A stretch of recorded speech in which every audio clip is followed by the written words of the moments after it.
How clear are you around your values? What do you value in business? What is your mission? Right? You heard Katie say that at Susie Swirl, my family-owned business, our beliefs and our values are totally around fun, family, and franchising. But our mission is to swirl goodness, to swirl greatness, and to swirl gratitude. We live it, it's what we do, it's how we make decisions, and it's how we lead and manage our business, right? But we're clear about that, and we have to be very clear about that because the average age of our employee is 16 years old. The last job they had was babysitter. So when they come into the workplace, we know it's their first job, and we're committed to making their first job their right job. So if we're not clear about what they're coming into, and we can't teach and coach them on that, we get a lot of chaos with 16-year-olds. Has everyone ever worked with a whole team of 20 16-year-olds? It gets very chaotic very quickly, I'll just say that. So clear about our mission. Think about this. Is it easy to be in our business every day? There's some days that are amazing, right? And there are some days where like, what are we doing? Maybe I am crazy, right? But are you clear about why you're in business? What drives you to get up every single day? For me, I get up every day because it's an opportunity to positively impact people, businesses, and the communities that I love. So even on my worst day, I can look to my purpose and say, I got to get up here today because today's my day. This could be my day. This is what I call the money shot in consulting. So this is the big consulting reveal right now. This is like Oprah where her Christmas gifts are. Consider this a gift. This is my clarity and alignment matrix. Very simple. If you had a piece of paper, you draw one line up for clarity, one line across for alignment, and then you put 4 squares in it, and here's the 4 squares. You know when I was asking about those top 3 priorities? So when I ask those type 3 priorities, I just don't ask about them. I'm going to do something with that information. Here's what I do with it. I actually map out where the team is relative to clarity and alignment. So the first thing is, if they have high clarity, high alignment, they are an unstoppable, competitive, great team. Because when I have high clarity of where we're going and high alignment of how we're getting there, and I know our beliefs, I know our direction, and I have the right team, I am unstoppable. I am, in fact, the World Series champion Chicago Cubs. It's a beautiful, beautiful, beautiful, right? High clarity, high alignment. Now, if I go to the other end of the spectrum and I have low clarity, low alignment, right? I don't really know where we're going. I don't really know how we're going to get there. We get random results. Some days are good, some days they're bad. They're highly unpredictable teams. You know, a lot of dysfunctionality. In essence, I become the opposite of the Cubs, and I become the Chicago Bears. 3-10. And we needed a snowstorm to beat the lowly San Francisco 49ers this week, right? That is a team lacking in direction. That is a team that has low clarity. They don't even know who the quarterback is. That is not a good position to be in, right? Low clarity, low alignment. Think about that. Who in the restaurant industry would want the Chicago Bears working in your kitchen right now? You couldn't get one basket of bread out of the kitchen. There's no one to pass it to. There's no one to hand it off to. There's no one who literally can throw it, right? Terrible. Low clarity, low alignment, right? We never want to find ourselves in the low clarity, low alignment. But if we do find ourselves in the low clarity alignment, we know the path to get ourselves to high clarity and high alignment. The question is, I know the extremes, but what about the middle?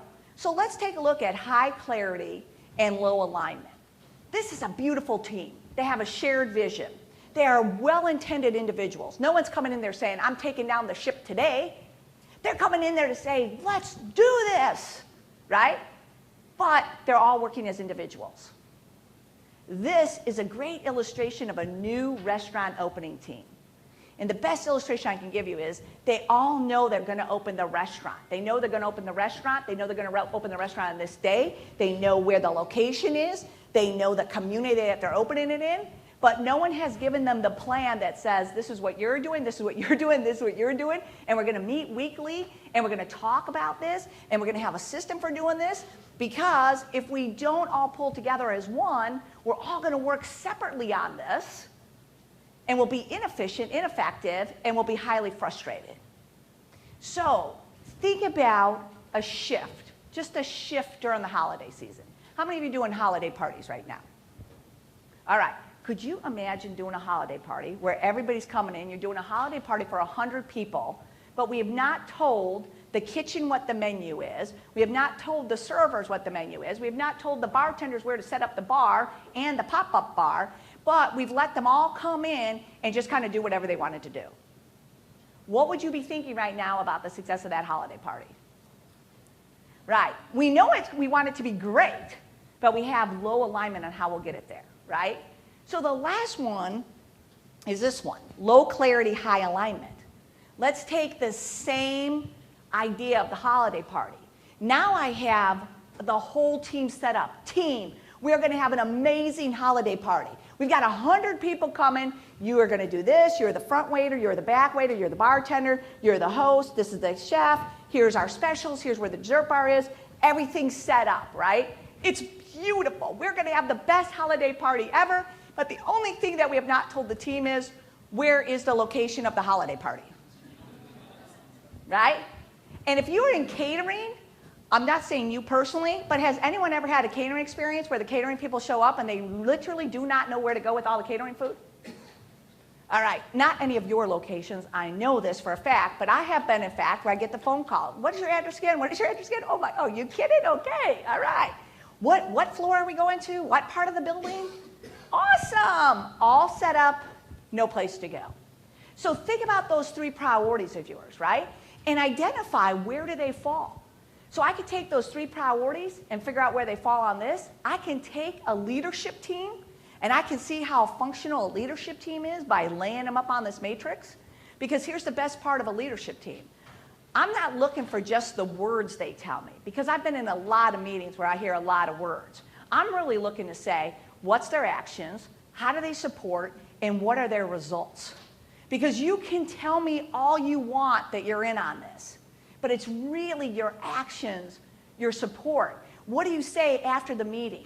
I one time was facilitating a meeting, and I go out, and we have a little bit of a bathroom break, and I go out, and I'm actually in the bathroom, and some of the people come in from the meeting, and they're all talking about how ridiculous this is, and it's a complete waste of time, and they don't know, and then we have this awkward moment, because I'm like, well, should I come out? Should I stay in? How many more text messages can I send right now here? And we're kind of going around, and then I finally walk out, and they're like, uh-oh. I'm like, oh, no, it's all right. It's all right. What do you think we could do to improve the meeting? They're like, maybe if everyone just started talking honestly, we could get there. I'm like, okay, well, thank you. Sorry we had this awkward bathroom moment, but we're going to move on, right? So think about your team. Think about those managers that are working for you that always have the reason why they can't do something. That's an action. Think about those managers when you spend all that time helping them understand food costs and labor costs, but they still can't deliver for you. Those are results. Think about what they're saying when you're not there, that the servers and the bartenders and everyone in the kitchen always tells you. Where there's smoke, there is truth. But if you're going to grow, if you're going to be bold, if you're going to go places that you've never gone before in a hyper-convergent world, you need a team with you, not working against you. Because at the end of the day, who's writing those checks?